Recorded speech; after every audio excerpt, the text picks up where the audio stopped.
Alright fellas, left you on a bit of a cliffhanger I suppose in the last video they uploaded about the pump, only because the video was, I could feel it running on and I didn't want it to be a long video. So here we are back talking about this little beauty, which is the BrewPump 3000, that's the model of it, magnetic drive pump. Now she's a friggin' beast compared to the pumps that I'm running at the minute, the solar pumps that I've got from China. This all came about because when I did the Bitter Brew Day, the Hell or High Water Bitter Brew Day, if you haven't seen that, go and check it out on the channel. I edited it up, posted it, and like a day later I received a message on the NewToHomeBrew Facebook page from Matt.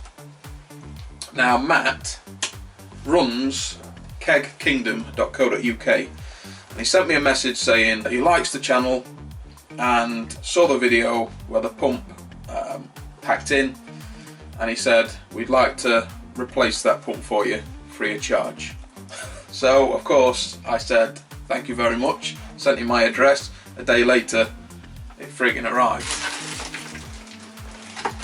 Thank you very much Matt at Keg Kingdom. I'm going to have a look inside this thing because I've only just unboxed it, only just got it out of the box. I'm intrigued to see what it looks like inside here, and then we're going to fill up the boil pot with some water and we're going to have it running and see how she gooses.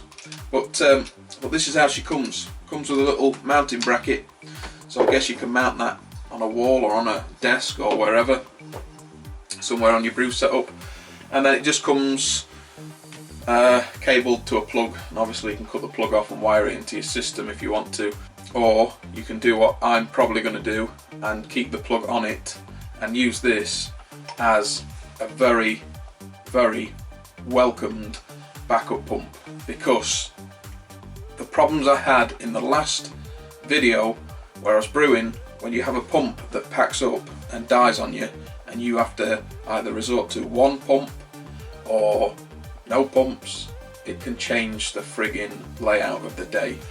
But with this now, if a pump goes down, I have to just take this out, plug it in, and we're back up to 2 pumps. And the reason why I'm going to probably use this one as a very welcomed secondary pump if things go wrong. I don't know, maybe I'll use it as the full-time pump for one of them. But the only reason I'm saying that is because the way I've wired up the pumps into the control panel, the power that's coming out to the pumps, they are they're only juicing out 24 because the power's going through the transformer, which is reducing everything down so we can use the dimmer switches on the pumps. So them pumps that we use at the minute are not expensive, if I remember, because someone did ask me about the what they are and things like that, and I think someone left a link in the last video I put up, the Brew Day video. I think they're only like 15 quid from China, so I'm probably going to get another one of them as well. So either one of these, the new one I get from China or this, is going to be the backup pump. But if I do get the other one exactly the same as what died, then it can all just be sort of plugged in and runs on the dimmer switches and everything like that. But knowing that I have this in my arsenal if things go wrong with the pumps that I'm running, to just be able to whip it out, plug it in, and be able to carry on with the brew day like that, that peace of mind is friggin' awesome. So let's get her untethered, take the front off the housing, see what's inside. Right fellas, I've already started unscrewing the old screws, got them to where I can get them all nice and loose, and we're going to have a look what's behind this head and see what magnetic impeller is running this thing.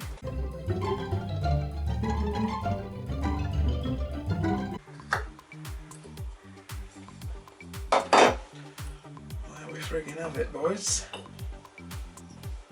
We friggin' have it. So that's the old, that's the magnetic drive in there, and then that goes in there like that, and then this goes in there like so. So everything is contained inside this like little cup that sits inside there. But look at that friggin' impeller compared to what we were running before. Ah, that's what we're running on the old pump. So far so good, looks impressive. There's a nice build quality feel about it. So I'm going to get everything back together and then we're going to run some water through it.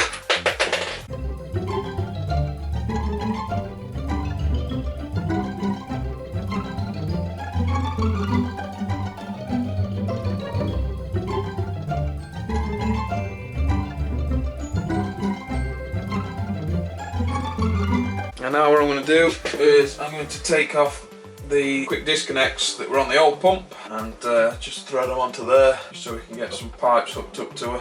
So hopefully it can just take the same Gecko fittings. Yeah. There we go. Let's get her working.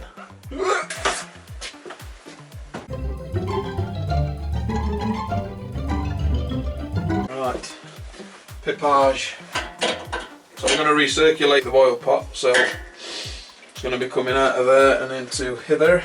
It's going to be going in the front because the little arrow that's on here is shooting upwards. So it's coming in there and out of there.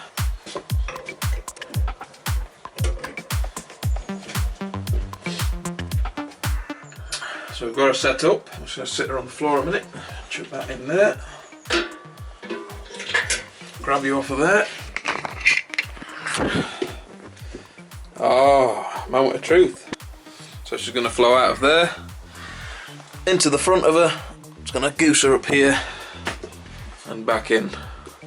So let's open up the tap. She's running through. Switch her on.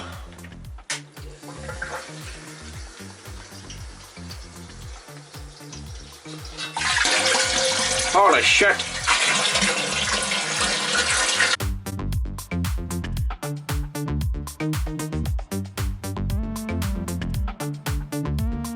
It's quite a rate that it's shifting, which is friggin' awesome.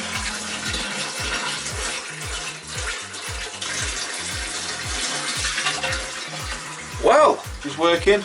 She's a bit of a beast, and I just love the thought of being able to run this as a predictable backup pump in case the built-in system, which I've got all wired into here, that's 24 volt, goes down, and then I've got a good reliable pump to just whip out and start using, and it will add no extra time or worry to a brew date if the pump goes down.